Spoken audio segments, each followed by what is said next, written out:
नमस्कार, SSN solution channel पे आप सभी का स्वागत है।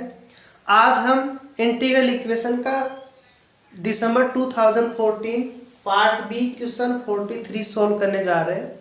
क्वेश्चन है late y 0 to infinity to r be twice continuously differentiable। 2 times तक कंटिन्यूस डिफरेंशिएबल है and satisfy y of x plus 0 to x minus s y of s ds equal में x क्यूब बाई 6। देन इसको satisfy कर रहे हैं। तब ये options है हमारे सामने। इन ऑप्शंस में पार्ट बी का है तो कोई एक ऑप्शंस राइट होगा, बाकी 3 डिस्कार्ड हो जाएंगे हमारे। तो राइट आंसर हमें फाइंड करना है। तो पहले हम इस इक्वेशन को सॉल्व करेंगे। तो ये एक वोल्टेरा इंटीग्रल इक्वेशन है, तो इसकी वोल्टेरा इंटीग्रल इक्वेशन के जनरल फॉर्म से कंपेयर करेंगे। तो वहां y ऑफ x इक्वल में f of x plus lambda a to x K x s y of s ds। Okay, ये एक वोल्टेरा इंटीग्रल इक्वेशन का जनरल फॉर्म है। यहाँ लिमिट्स देखेंगे, वो लिमिट्स हम यहाँ अप्लाई कर देंगे। यहाँ 0 to x है तो इसको 0 to x लिख देंगे हम। अब हम यहाँ कंपेयर करें तो हमारे पास f ऑफ x का मान आ गया। f ऑफ x क्या है हमारे पास, इसको हम उस साइड लेकर चले जाएंगे तो f ऑफ x का मान आ गया हमारे पास x क्यूब बाई 6। लैम्डा का मान ये राइट हैंड साइड में जाएगा तो लैम्डा यहाँ -1 आ जाएगा। तो लैम्डा का मान बनेगा यहाँ -1 और kxs इसका मान आ गया हमारे पास में x minus s y of s दिया हुआ है। तो ये हमारे पास में वैल्यूज आ गई f ऑफ x की, लैम्डा की और kxs की। हमें क्या करना है, इसका सॉल्यूशन निकालना है। तो इसके लिए हमें रिजोल्वेंट कर्नल निकालना होगा। फिर इसके सॉल्यूशन में रिजोल्वेंट कर्नल की प्रॉपर्टी से इसका सॉल्यूशन निकालेंगे। तो रिजोल्वेंट कर्नल निकालने से पहले हमें इटरेटेड कर्नल की रिक्वायरमेंट होगी। तो इटरेटेड कर्नल यहाँ kxs का मान तो दिया हुआ है, तो kxs ये इक्वल होता है k1xs के। ये हमने लास्ट लेक्चर्स में डिस्कस कर लिया था। इस टाइप के क्वेश्चंस वोल्टेरा है तो और फ्रीडम है तो दोनों के लिए हम कैसे सोल्व करते हैं, इसके लिए हमने पहले लेक्चर्स हमारे कंप्लीट हो चुके। यहाँ kxs का मान ये होता है और knxs का मान होता है लिमिट। देखो ये 0 है, ये 0 से जो भी लिमिट्स है उसको हटा देते हैं। कहां से स्टार्ट करते हैं, इसको s से। कहां जाता है ये x के ऊपर। यहां आएगा k1 xz, इनके बीच में हम एक z को लेंगे kn-1, फिर z से कहां जाएंगे s पे और ये ds। ये इनके फॉर्मूले होते हैं k1 का और ये kn का। यहाँ n का मान 2, 3, 4 एंड सो 2 से स्टार्ट होता है क्योंकि 1 के लिए तो हमने निकाल ही लिया। अब 2 से आगे के जितने भी मान हैं वो हमें ये फॉर्मूला देगा। तो यहाँ k1xs का मान क्या आ गया हमारे पास, k1xs का मान है जो कि kxs का है, क्या है x माइनस एस। k2xs का मान, k2xs का मान यहाँ n की वैल्यू 1 रख देंगे तो 2 आ जाएगा। k2 है तो n की वैल्यू 2 रख देंगे हम, तो ये बनेगा k2xs इक्वल में s2x k1xz। तो k1xz का मान क्या है हमारे पास, x माइनस एस। यहाँ 2 रखेंगे तो ये बनेगा k1zs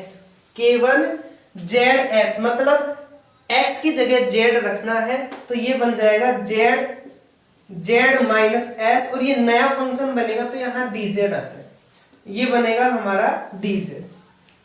तो ये बन गया s to x x minus, okay x z है ये, एक्स जेड का मतलब यहाँ जेड आएगा एक्स माइनस जेड, और ये Z minus S D Z.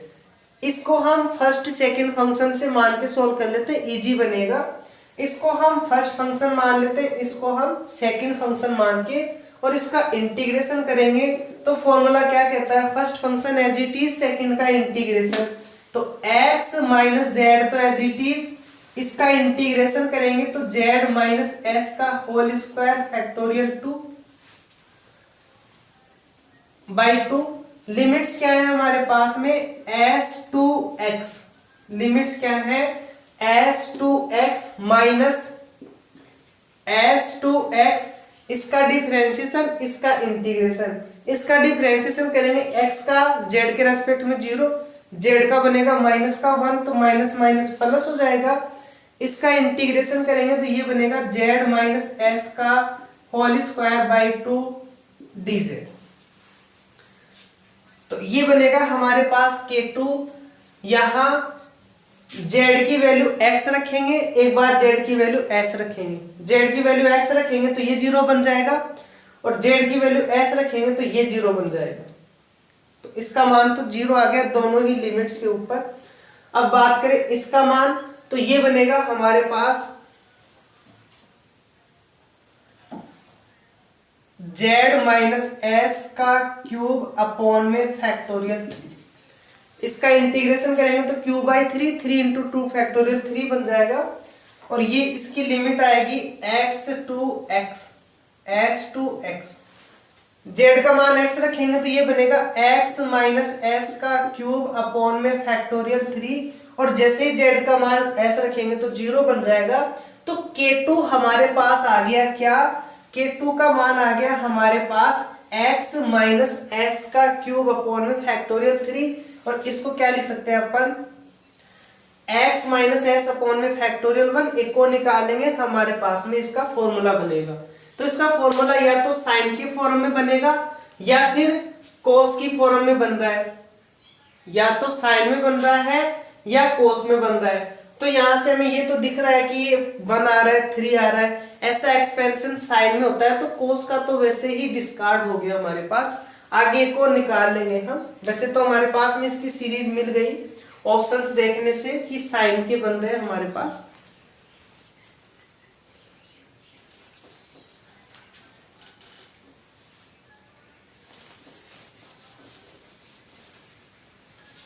K3 का K3xs इक्वल में s टू x, यहाँ K1 तो K1 एज इट इज रहेगा हमारा, K1 बन जाएगा हमारे पास x माइनस जेड इंटू इसका मान K2 बनेगा, और K2 का मान निकाल रखा है हमने क्या, K2 किसका निकालना है ZS, तो x की जगह z रखना है, तो z माइनस एस का क्यूब अपॉन में फैक्टोरियल 3, और ये dz। वही फर्स्ट सेकंड मान के करेंगे, इसको फर्स्ट इसको सेकंड, तो इसका डिफरेंशिएशन इसका इंटीग्रेशन ये तो 0 बनेगा हमारा। तो x माइनस जेड तो एज इट इज, और इसका इंटीग्रेशन करेंगे तो z माइनस एस की पावर 4 अपॉन में 4, तो फैक्टोरियल 4 बन जाएगा। लिमिट आएगी s टू x माइनस इसका इंटीग्रेशन करेंगे तो s टू x, इसका डिफरेंशिएशन 1 होगा, माइनस माइनस प्लस, इसका इंटीग्रेशन करेंगे तो z माइनस एस की पावर 4 अपॉन में फैक्टोरियल 4 dz। एक बार और करेंगे इसका इंटीग्रेशन, इसका तो 0 बनेगा, x पे तो ये 0, s के ऊपर ये 0, इसका मान आएगा हमारे पास z माइनस एस की पावर 5 अपॉन में फैक्टोरियल 5, लिमिट्स आ जाएंगी s टू x, और जैसे इसका मान रखेंगे हम तो इसका मान बन जाएगा x माइनस एस की पावर 5 अपॉन में फैक्टोरियल 5। तो ये वैल्यू आ गई हमारे पास में K3 की। ऐसे ही एक नॉर्मल हमें फॉर्मूला मिल रहा है कि इसकी जो पावर है वो ओड आ रही है और फैक्टोरियल भी ओड्स में बन रहा है। तो हमारे पास KNX का मान आ गया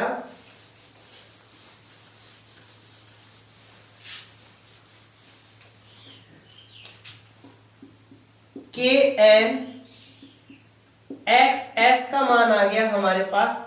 देखो ये बन रहा है हमारे पास 1, तो x माइनस एस अपॉन में factorial 1 plus x minus S cube upon में फैक्टोरियल 3, x माइनस एस की पावर 5 अपॉन में फैक्टोरियल 5 प्लस एन सोन n टाइम्स तक। तो इसका मान क्या बन जाएगा, ये बनेगा हमारे पास, देखो x माइनस एस 135 की सीक्वेंस क्या बनेगी 2n माइनस 1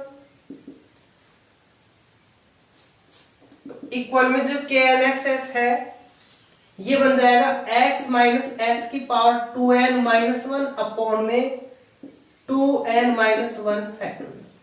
n का मान 1 रखेंगे ये आ जाएगा, 2 रखेंगे ये आ जाएगा, 3 रखेंगे तो ये आ जाएगा। तो ये जो के एन एक्स एस है इसका मान हमारे पास क्या आ गया, ये आ गया। Okay, n times.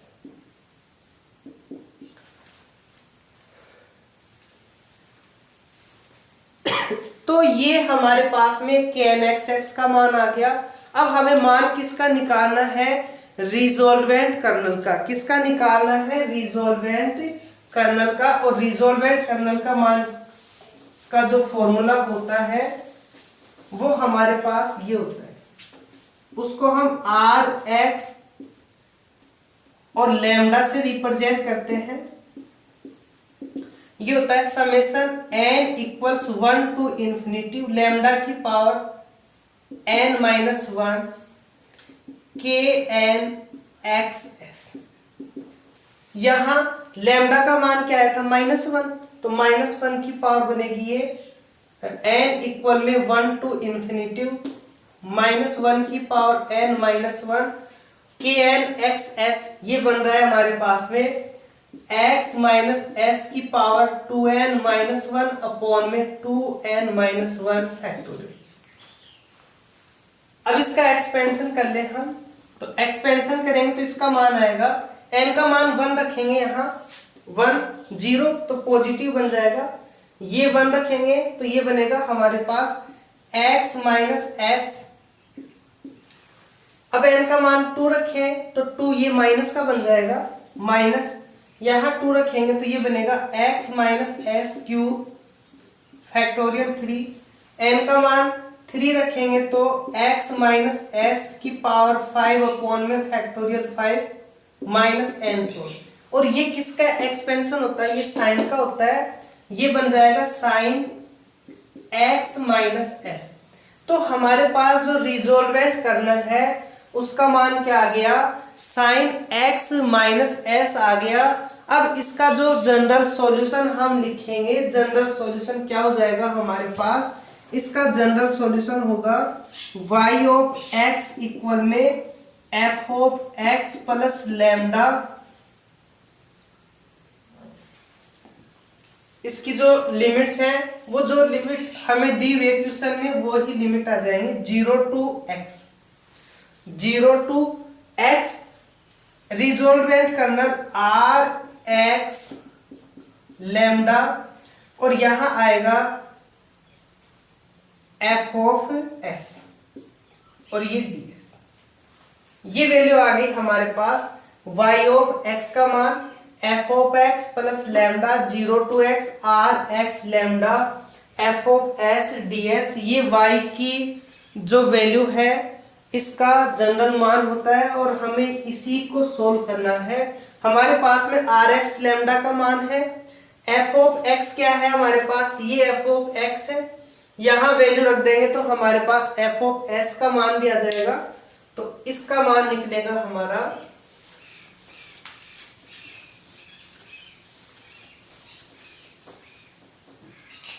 तो y ऑफ x इक्वल में f ऑफ x का मान है x cube by 6 plus lambda.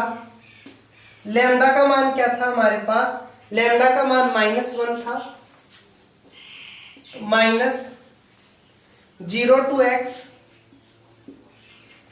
Are x lambda. इसका मान था हमारे पास sine x minus s, sine x minus s और एफ ऑफ एस यहाँ x की वैल्यू s रखेंगे तो ये बनेगा x क्यूब बाई 6 और ये ds। अब हमें ये वैल्यू सॉल्व करनी है, तो यहाँ x³/6 कहीं नहीं आ रहा, तो y ऑफ x है, इसका मतलब इसका हम इंटीग्रेशन करते हैं इसी वाले पार्ट्स का। तो y ऑफ x इक्वल में x³/6 as it is, s³ से हम डिफरेंशिएशन करें और इसका कर ले हम इंटीग्रेशन। तो इसको तो मान रहे हम फर्स्ट फंक्शन और इसको मान रहे हम सेकंड फंक्शन। चाहो तो 6 को बाहर लिख दो। इसका डिफरेंशिएशन करेंगे तो फर्स्ट में तो एज इट इज s³, इसका इंटीग्रेशन साइन का क्या होगा cos x minus s, minus का, और फिर ये माइनस है तो प्लस बन जाएगा। तो इसकी लिमिट आएगी 0 to x, फिर minus integration 0 to x, s³ का डिफरेंशिएशन 3s², इसका इंटीग्रेशन करेंगे तो इसका इंटीग्रेशन बनेगा cos x माइनस s, और इसका हो जाएगा वापस माइनस माइनस प्लस होंगे हमारे पास, तो ये बन जाएगा हमारे पास। इसकी लिमिट लगाएंगे तो x³/6, s का मान x रखेंगे तो ये बन जाएगा x³, x minus x 0, cos 0 का मान 1 और 0 रखेंगे तो 0, तो इसका मान आ गया हमारे पास में x³। तो ये बनेगा x³/6 बाहर, माइनस को इससे मल्टीपल करेंगे तो ये बन जाएगा 3 से 6 कैंसिल होके 1/2, 0 to x s² cos x minus s ds। इससे ये कैंसिल हो जाएगा। इसको सॉल्व करेंगे तो 1/2 इंटीग्रेशन करेंगे, first as it is s², second का इंटीग्रेशन cos का बनेगा साइन x माइनस s, और इस माइनस s का माइनस हो जाएगा, लिमिट 0 to x, फिर minus integration 0 to x s² का 2s, cos का बनेगा sine x minus s, minus s का माइनस होगा तो प्लस आ जाएगा, और ये ds। अब यहाँ इस s की जगह 0 x रखेंगे तो साइन 0 बनेगा, 0 बन जाएगा, 0 रखेंगे तो ये 0 बनेगा, तो इसके ऊपर इसका मान 0 आ गया। इसको इससे मल्टीपल करें तो हमारे पास क्या मान आ गया, 2 से 2 कैंसिल हो जाएगा, 0 to x s sine x minus s ds। ये किसका मान आ रहा है, y ऑफ x का। तो ये मान आ गया हमारे पास y ऑफ x का। अब देखो यहाँ y ऑफ x का ये मान x से x s³ sine x minus s आ रहा है हमारे पास, ये रहा, बट इसके अंदर ये भी आ रहा है x³/6, तो ये हमारा ऑप्शन सही नहीं है। cos तो आ नहीं रहा हमारे पास। अब इसके बाद में y ऑफ x की वैल्यू यहाँ पे देखें तो 1/2 s² cos x माइनस 2, ऐसा भी हमारे पास कहीं नहीं है। थर्ड के अंदर देखें तो इसको सॉल्व करने के बाद में हमारे पास में क्या बन गया, 0 to x s sine x minus s। अब ये ऑप्शन कौन सा है, इसके अंदर cos आ रहा है और इसके अंदर हमारे पास साइन आ रहा है, सेकंड ऑप्शन भी रॉन्ग है। तो राइट आंसर क्या आ गया हमारे पास, इसका थर्ड ऑप्शन। तो थर्ड ऑप्शन हमारा क्या है, right answer y of x का यही मान आ रहा है जो हमारे पास सोल्व करने के लिए आ रहा है। ओके, तो इस क्वेश्चन का राइट आंसर क्या था, थर्ड ऑप्शन होगा। नेक्स्ट लेक्चर में हम 2014 का पार्ट सी का क्वेश्चन करेंगे। Okay, thank you.